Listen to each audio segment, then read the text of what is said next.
Olá, querido e querida, graça e paz do Senhor Jesus seja sobre a tua vida, seja sobre a nossa vida, amém? Nesse momento, estou aqui gravando essa videoaula, esse vídeo estudo da Escola Dominical.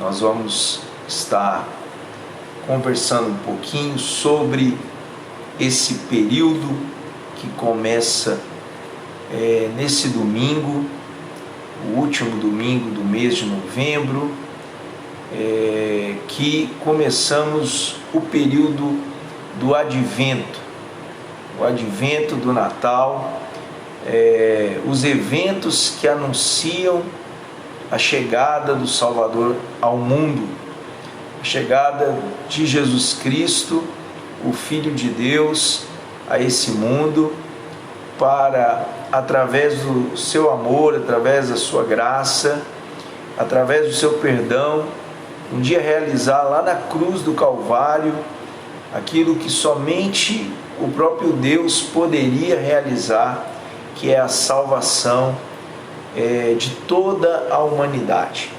Queremos agradecer a você que está participando desse estudo da Palavra de Deus, e nós queremos hoje, nesse primeiro domingo do Advento, que é o domingo do dia 29 de novembro de 2020, falar um pouquinho sobre o tema Os Nomes Preciosos de Jesus Cristo. Quando nós falamos do Filho de Deus, nós temos o nome Jesus, o Cristo, que significa Jesus, significa Salvador, e Cristo significa ungido, Messias.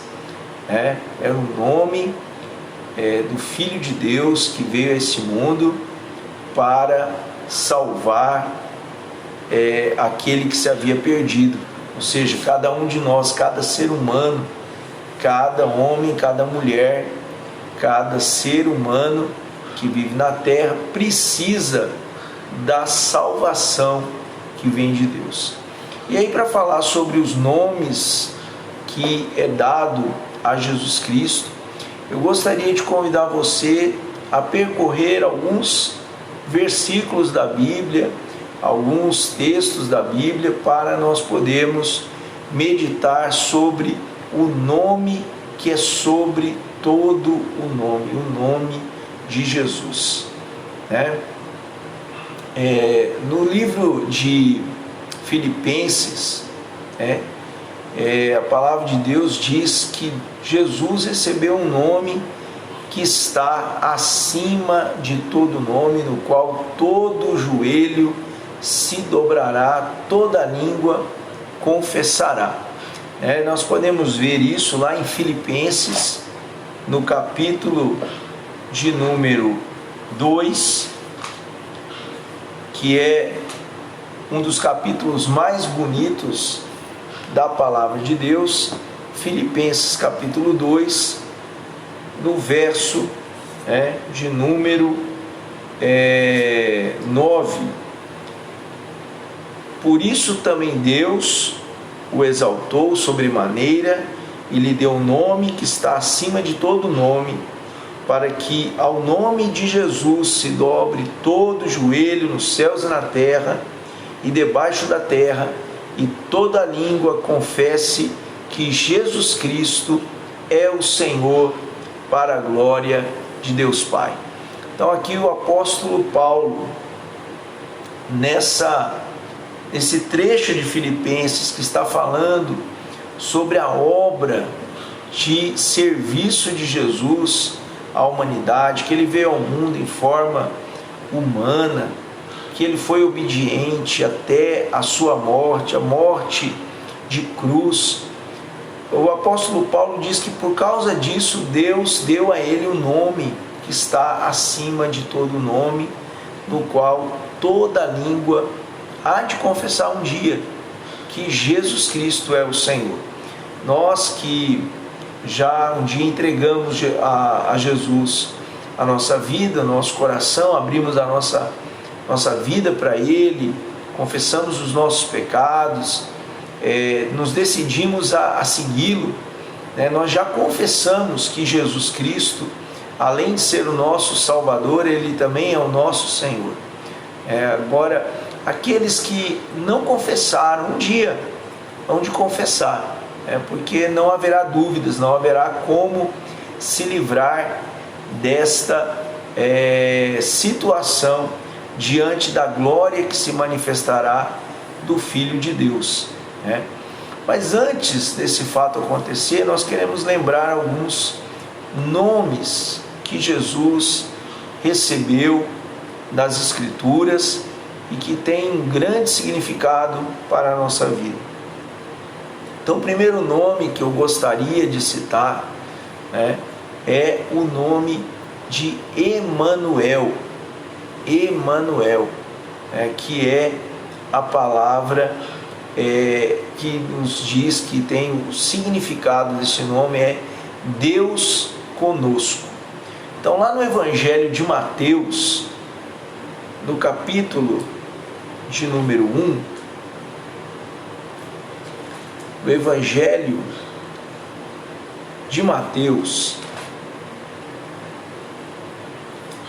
primeiro Evangelho do Novo Testamento, capítulo de número 1, nós encontramos essa referência maravilhosa sobre o nascimento de Jesus, quando o anjo ele vai ao encontro de José, que era noivo de Maria, e ele estava para se casar com Maria quando ela se achou grávida do Espírito Santo.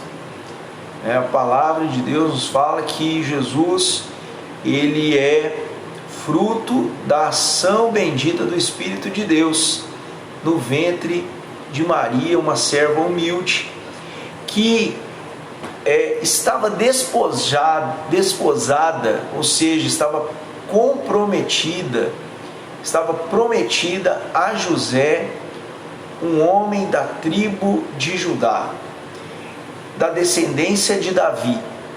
E aí, quando José fica sabendo que Maria estava grávida, e ele, como um homem que, pensando também na reputação dela, ele não entendeu a princípio o que seria aquilo.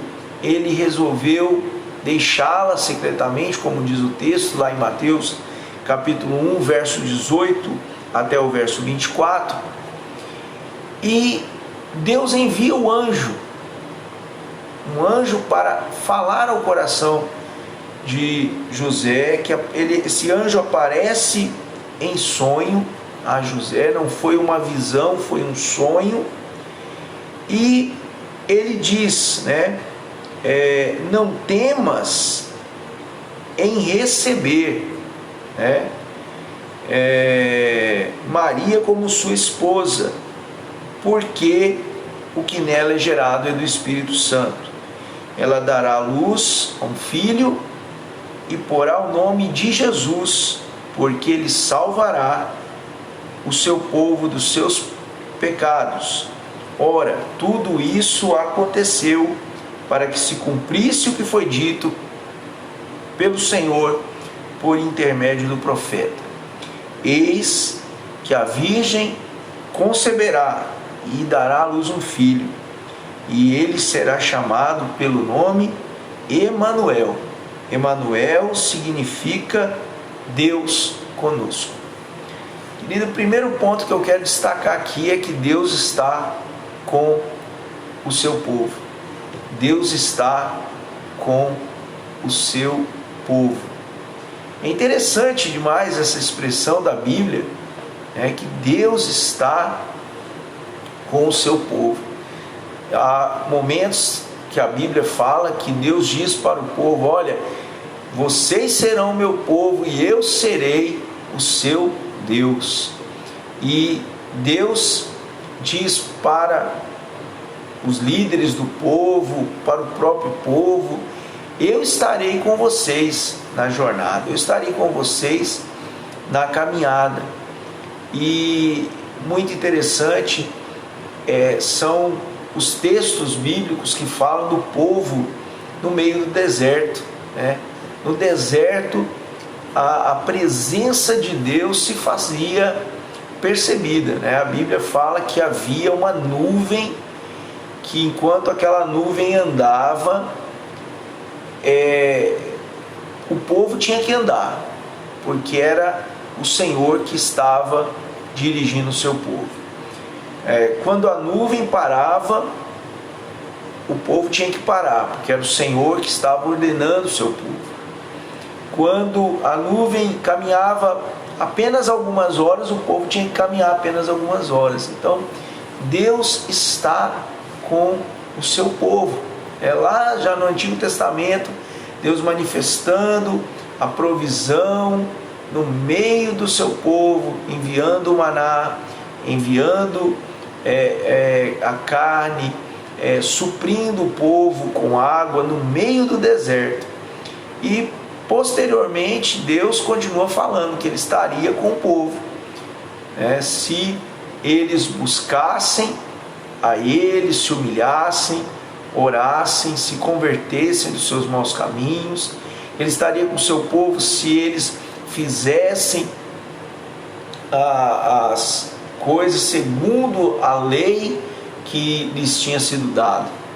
Então Deus está com o povo. E Jesus, Ele diz nas Escrituras, no Evangelho de Mateus, no capítulo de número 28, diz assim, no verso 20: eis que estou convosco, eis que estou com vocês todos os dias, até a consumação dos séculos. Mas Jesus, Ele morreu, Ele ressuscitou e Ele foi para o Pai, mas Ele prometeu que continuaria conosco. E como é que Ele continua conosco? Pela presença do Espírito Santo dEle na nossa vida. Eu irei, mas enviarei para vocês um Consolador semelhante a mim. E é interessante essa passagem, quando a Bíblia diz aqui para nós, lá em João, Evangelho de João, no capítulo de número 14, quando Jesus, lá no verso 18, ele diz o seguinte: não deixarei que fiquem órfãos. O que é o órfão? O órfão é aquele que se vê sozinho diante da vida, diante das dificuldades, diante do aprendizado. Não deixarei que vocês fiquem órfãos. Jesus usa uma linguagem aqui bastante de um contexto familiar, de um contexto de relacionamento. E Jesus, ele fala: não deixarei que vocês, aqui está falando, Jesus falando aos discípulos, Jesus falando aos primórdios da igreja, que eles queriam formar a sua igreja na sua origem. E ele está dizendo também para nós, que nós não estamos sozinhos. Nós não estamos sozinhos em meio às batalhas, em meio às guerras, em meio aos desafios. Nós tivemos um ano muito complicado na área da saúde mundial. Estamos ainda vivendo aí as lutas com a pandemia do coronavírus. Entretanto, Deus está falando: eu não estou deixando vocês sozinhos, eu não estou deixando vocês órfãos, eu voltarei para junto de vocês. Jesus, ele, logo depois que entrega sua vida na cruz, ele ressuscita, volta para o meio dos discípulos, mas ele diz, né, eu vou para o Pai, mas o Consolador vem e vocês não estarão sozinhos. Estou com vocês todos os dias até a consumação dos séculos. E isso para nós como igreja é muito importante. Nós, a Igreja de Jesus, temos essa alegria porque ao Jesus afirmar que nós não estamos sozinhos, nós estamos recebendo de Jesus uma promessa de que Ele estaria conduzindo o rebanho, né? Com todas as lutas, dificuldades, complexidades que são os grupos humanos, a sociedade humana, Jesus está com a sua igreja. A igreja, ela é de Jesus, ela é cristocêntrica, Jesus está no centro e não há outro, né, que se compare a Ele, tá? E eu quero falar de outros nomes de Jesus, né? Lá no capítulo de número 9 de Isaías, no texto bíblico de Isaías, capítulo 9, versos 6 e 7,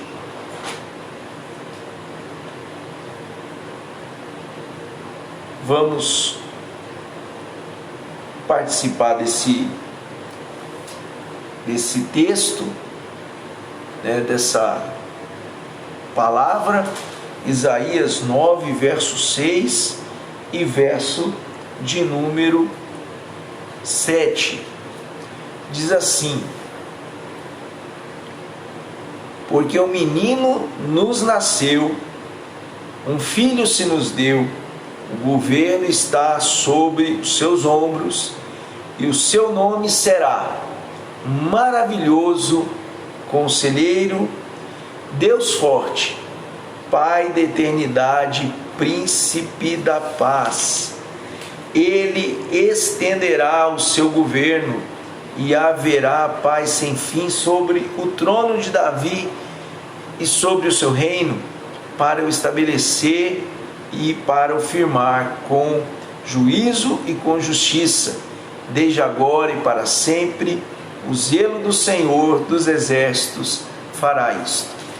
Queridos, quando o profeta Isaías escreveu esse texto, a dimensão dele é uma dimensão profética. Na verdade, Jesus nasceria 760 anos depois desse texto ter sido escrito.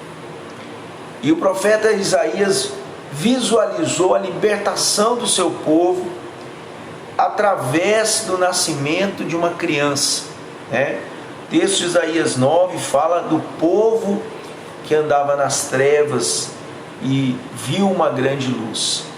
E até Jesus, irmãos e irmãs, a humanidade vivia em trevas. A humanidade vivia em trevas. Antes de Jesus não havia esperança, né, para o ser humano. Bíblia lá, texto de Filipenses 2, verso 1 diz que nós estávamos mortos nos nossos erros, dos nossos delitos, um crime e pecados. E nós éramos considerados inimigos de Deus, então não havia esperança.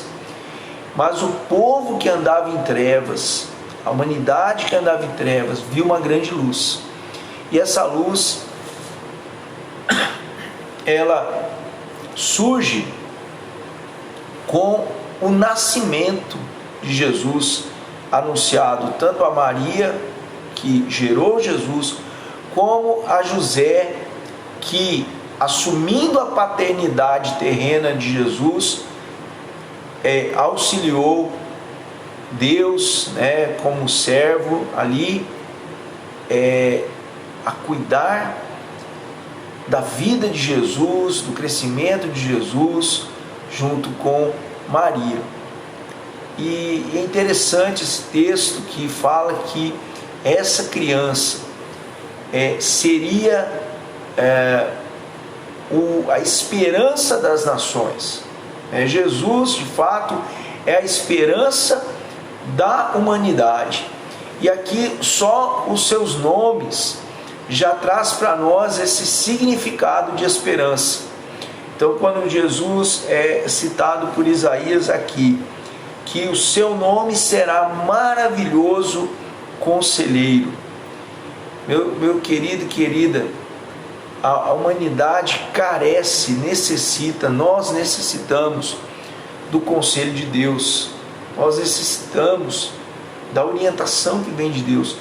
Aí você pega o Evangelho do Senhor Jesus, procura nas Escrituras quantos vieram procurar conselhos com Jesus Cristo. Um dos homens que procurou conselho de Jesus foi o homem chamado Nicodemos, um fariseu, um religioso, que apesar de ser mestre em Israel, ele não tinha noção da profundidade de uma vida com Deus. E ele chega para Jesus e Jesus dá um conselho, que esse conselho é para todo o ser humano. Ele diz assim: olha, necessário que você nasça de novo, porque quem não nascer de novo não pode entrar no reino dos céus. O mesmo reino que não terá fim, segundo Isaías. Segundo Isaías, o reino do Messias, ele não terá fim. Ele será estabelecido com juízo e justiça desde agora e para sempre. Então, quantos vieram até Jesus? Quantos foram até Jesus e buscaram conselhos de Jesus? E todo o conselho que o Senhor Jesus entregou para quem o buscou, com certeza foi maravilhoso.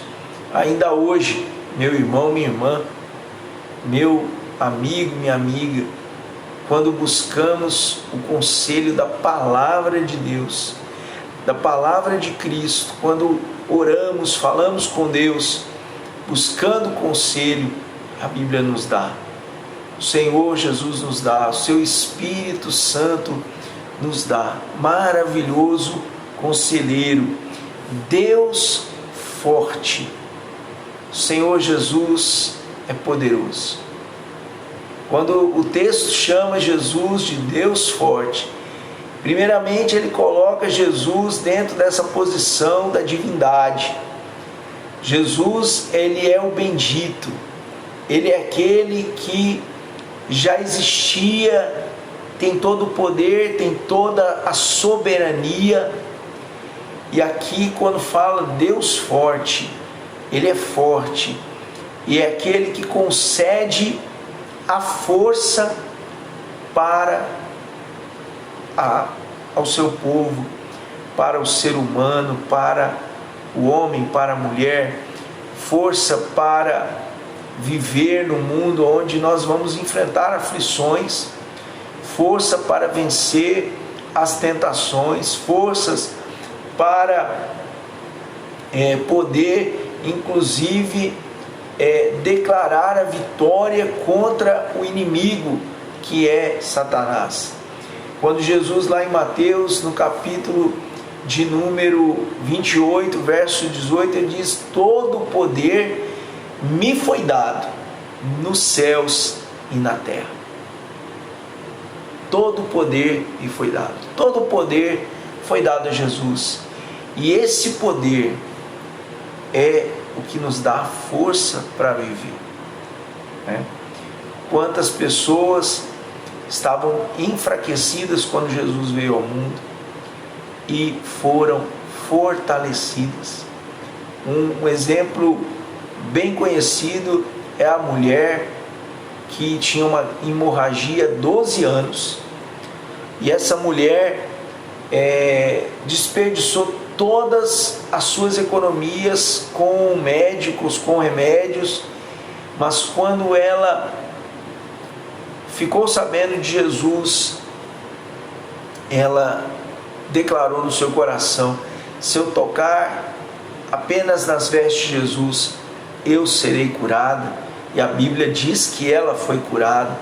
Então, quando nós falamos que o nome de Jesus é um nome poderoso, nós estamos fazendo uma referência a esse Deus forte, a esse Deus que multiplica as forças sobre aquele que já está cansado. Quantas vezes, meu amado, a igreja se vê numa situação de cansaço, né? Quem sabe você está chegando aí o final do ano um pouco cansado das más notícias que tem assolado o país, assolado as nações. Quem sabe as más notícias que têm chegado, têm tentado destruir o teu ânimo, o teu vigor. Eu quero dizer para você: olha para o Senhor agora, né? Foca na força que vem do alto. A força que vem do alto é a força de Deus, é a força de Cristo, que sendo Deus se fez homem, criança, cresceu, revelou a força e o poder do Pai.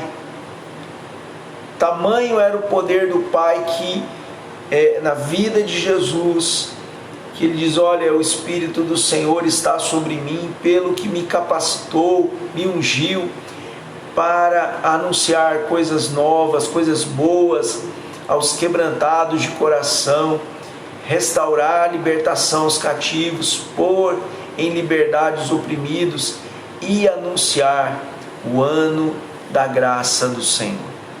Olha que maravilha, né? Então você, meu irmão e minha irmã, se fortaleça na força que vem de Deus. É a maior força que você pode receber em dias tão difíceis, em desafios tão complicados. E a Bíblia diz que em Deus nós realizamos proezas. Em Deus nós realizamos proezas, não realizamos proezas em Deus e proezas nas coisas que são dadas por Deus na nossa própria força, mas na força do Senhor. O nome dele é Deus forte, é Pai da eternidade. Por que esse nome? Primeiro, aqui Jesus, ele representa o Pai. Quando Tomé chega para Jesus e diz: mostra-nos o Pai, isso nos basta. E Jesus diz: há tanto tempo estou convosco, tanto tempo estou com vocês, e vocês diz: mostra-me o Pai, isso basta. Quem me vê, vê o Pai. Quem olhava para Jesus via o amor do Pai, vinha o carinho do Pai, a proteção do Pai, via o cuidado, o zelo daquele que toma conta do seu filho. É o Pai da eternidade. Ao se referir da eternidade de Jesus, do Pai, Isaías estava dizendo que esse Deus que veio como criança, veio como um infante, ele traz para nós a promessa da vida eterna com Deus. Não é apenas da vida eterna, né? A vida eterna, tem muitas pessoas que falam assim: a pessoa vai viver eternamente, mas com Deus. Se não for com Deus, não vale a pena viver eternamente. Tem que ser com Deus, né? Porque a Bíblia também fala que muitos estarão na eternidade sofrendo, muitos estarão na eternidade longe de Deus porque escolheram viver uma vida sem o Salvador. Querido, querida, olha, a palavra do Senhor diz aqui para nós, Ele é o Pai da eternidade. Ele tem a vida eterna com Ele para nos oferecer. Amém? Então, preste atenção neste versículo. Ele é o Pai da eternidade. Ele é o príncipe da paz. Ele é o príncipe da paz. Ou seja, aqui o nome que é dado a Jesus é o nome daquele que oferece a paz. É aquele que oferece, uma paz que o mundo não tem condição de oferecer. É a paz que o mundo tenta oferecer, é a paz por meio de acordos, por meio de concessões. Não é qualquer paz a paz de Jesus. Jesus diz: eu deixo a minha paz. A minha paz eu vos dou. Eu não dou essa paz como o mundo dá. A paz de Jesus transcende as coisas deste mundo estarem todas no eixo. A Bíblia diz que os reinos se abalam, os mares podem se tumultuar no meio dos mares, mas há um rio cuja corrente alegra a cidade de Deus, o santuário das moradas do Altíssimo. O que isso tem a ver com o ser príncipe da paz, Jesus? É que Jesus, ele nos traz a segurança de que mesmo quando as coisas estão tumultuadas nesta vida, o Senhor é a nossa segurança, é a nossa paz, é a nossa justiça, e as coisas que Ele vê que nós necessitamos nos serão acrescentadas. Então Jesus aqui, o Emanuel, Deus conosco, é o Pai, é o maravilhoso conselheiro, é o Deus forte, é o Pai da eternidade, é o príncipe da paz. E é o nome que está acima de todo nome. E é o único nome pelo qual importa que sejamos salvos. Glória a Deus. Querido, eu espero que você tenha se alegrado com esta palavra, com esse estudo, com esse compartilhamento, E quero te convidar, você, ao terminar de assistir esse vídeo, dá o seu ok, o seu joia, você compartilha esse vídeo com mais pessoas, pelo menos com 5 pessoas, para que essa palavra seja bênção na vida de muitas pessoas. Amém? Que a bênção de Deus seja sobre cada um de nós. Que Deus o abençoe, que Deus te proteja, Deus te dê paz e que seja o nome de Jesus a sua fortaleza, seja o seu socorro em meio às tribulações. Deus te abençoe em nome de Jesus.